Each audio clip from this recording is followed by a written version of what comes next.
Subscribe कीजिए UP ताजा news channel को और घंटी को दबा दीजिए ताकि सबसे पहले आप तक खबरें पहुंच जाएं।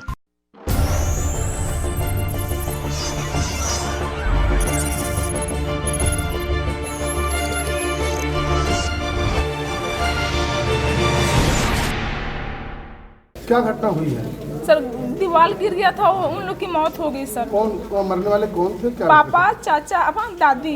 कैसे घटना हुई? रात को सोए थे? क्या हुआ? हाँ सर, हम लोग के सर रहने के पास तो कोई जगह नहीं था कि हम लोग कहाँ सोएंगे, कहाँ रहेंगे सर। दो ही जगह था, एक में हम लोग सोए थे और एक में पापा, दादी, चाचा सोए थे सर। वो दीवार गिर गई, इसकी वजह से सब लोग की मौत हो गई सर। आपके पिताजी क्या करते थे? सर मेरे पिताजी लेबराना काम करते थे सर, और उनका बहुत बार एक्सीडेंट हो गया था सर। वो भी ढंग से नहीं कर पाते थे। तो क्या आप लोग को आवास नहीं मिला था सर? अभी तक नहीं मिला। हम लोग कैसे रहेंगे सर? अब हम लोग के पास रहने का कोई ठिकाना नहीं है सर। पूरा घर हम लोग का गिर गया।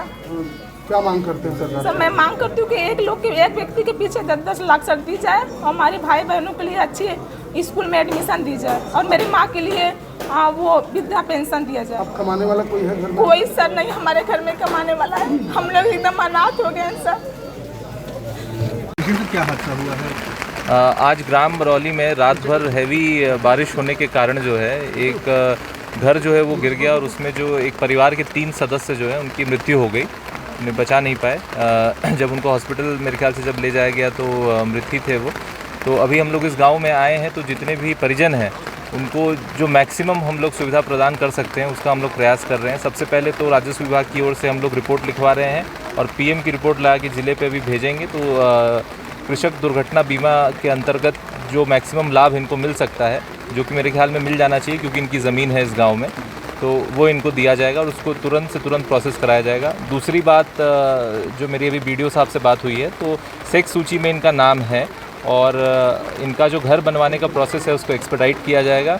और जितने वेलफेयर स्कीम्स हैं जैसे कि शौचालय हो गया, उनसे भी इनको आच्छादित किया जाएगा तुरंत से तुरंत। और तीसरी बात, जो अभी तुरंत की व्यवस्था है क्योंकि सभी बच्चे हैं और कोई है नहीं इनको देखने वाला, तो तुरंत में इस ग्राम के प्रधान जी ने बहुत ही एक अच्छा सुझाव दिया और जो यहाँ पे एनएम की बिल्डिंग है वहाँ पे इनकी व्यवस्था की जा रही है ग्राम प्रधान जी की देखरेख में, और इनके तत्काल खाने पीने की भी व्यवस्था की जा रही है।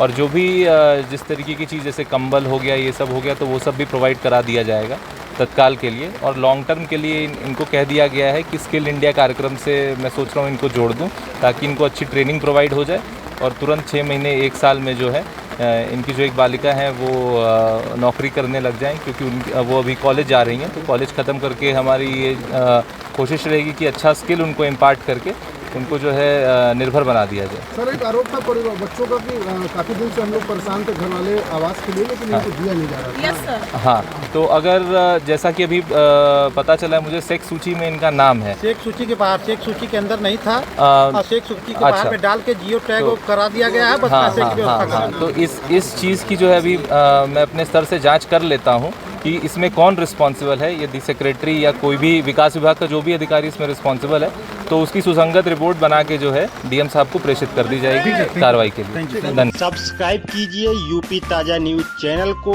और घंटी को दबा दीजिए ताकि सबसे पहले आप तक खबरें पहुंच जाएं।